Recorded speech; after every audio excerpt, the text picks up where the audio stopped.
Welcome, viewers. Thank you for coming and watching my YouTube channel. So, today I am telling you some interesting two lines of code which is very useful in your Python programming and you will love it. So, for the brevity and short of time, I have already written the codes that let unquote it by pressing Control and that slash button. So this is first you import the library module of a web browser, and we have given the name it is WB.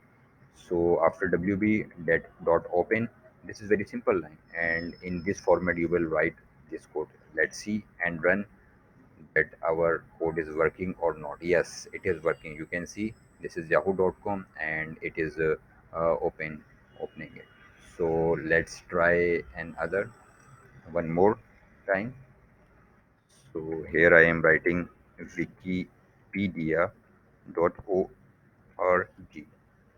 So let's see, is it running or not? Yes. So previously I have opened this Yahoo, and now this is Wikipedia. So I hope you like this. Please, please, please share and comment in comment box and tell your views and any you have critics and any other way you have. Please share your knowledge, and I will love and welcome your comments. Thank you for watching and keep watching.